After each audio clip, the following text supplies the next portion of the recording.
हमारे साथ इरफान सदोज़ई भी मौजूद हैं। उनसे बात करने से पहले अपने तमाम देखने वालों को इस बारे में बता दें कि कौमी असम्बली का इजलास कल दिन 12:30 बजे तक मुलतवी होने के बाद सहाफ़ियों से बातचीत में वज़ीर दफ़ा ख्वाजा आसिफ ने कहा है कि लगता है कि नंबर्स पूरे नहीं थे, इसलिए इजलास मुलतवी हुआ। मौलाना से मुतालिक सवाल के जवाब में उन्होंने कहा कि मौलाना फजल रहमान से मुतालिक उन्हें कोई इल्म नहीं। इस पर हम बात करेंगे डॉनर्स के रिपोर्टर इरफान सदोज़ई से। इरफान, बताइएगा उन्होंने बातचीत में क्या कहा है, क्योंकि मुतज़ाद बयान सामने आ रहे हैं। एक जगह ये भी आया है कि उन्होंने कहा है नंबर पूरे हैं, नंबर का मसला नहीं है, मसला टाइमिंग का है। और अब ये बयान सामने आया कि वो कह रहे हैं लगता है कि नंबर्स पूरे नहीं थे, इसलिए इजलास मुलतवी हुआ। आपके पास क्या खबर है इससे मुतालिक? देखिए, ख्वाजा आसिफ जो है वो हमने देखा है कि रिसेंट पास्ट में भी पार्टी लाइन से हट के स्टेटमेंट देते रहे हैं। पार्लियामेंट की जो खुसूसी कमेटी है वो स्पीकर कौमी असम्बली अयाज सादिक ने तश्कील दी और ये स्पीकर जो है वो उन्हीं की पार्टी के एक सीनियर रहनुमा है, किचन कैबिनेट का हिस्सा है। और वहां पे भी ख्वाजा आसिफ ने इसको यानी आप कह सकते हैं कि इसको स्पॉइल करने की कोशिश की और उन्होंने कहा कि ये पार्टी चूंकि तहरीक इंसाफ का यहाँ पे केस उठाया जा रहा है और ओवरऑल जो पार्लियामेंट के इशूज है उनको एड्रेस नहीं किया जा रहा। वहां पे भी ख्वाजा आसिफ जो है वो कंट्रोवर्शियल हुए और आज जबकि हुकूमत और उनकी जो इत्तेहादी जमातें हैं वो ये दावा करती रही कि उनके पास नंबर पूरे हैं, वो बिल्कुल इस हवाले से पुरअज़्म है और पुरुम्मीद है।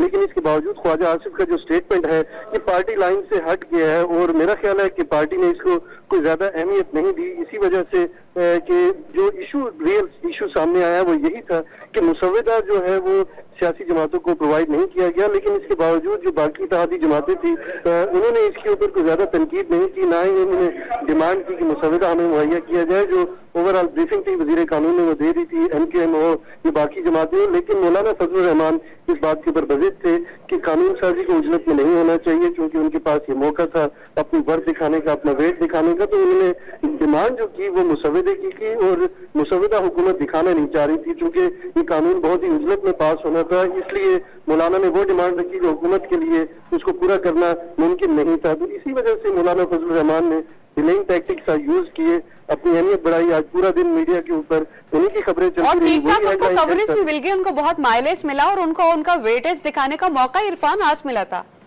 बिल्कुल, देखिए आज जितने भी सियासी रहनुमा थे वो उनके घर के चक्कर लगाते रहे, बार बार वजीर आजम के पास आ रहे हैं, प्राइम जो खुसूसी कमेटी है वहां पे उनका जिक्र हो रहा है, उनका इंतजार हो रहा है। उनकी वजह से तमाम जो प्रोसेस है वो रुका हुआ था।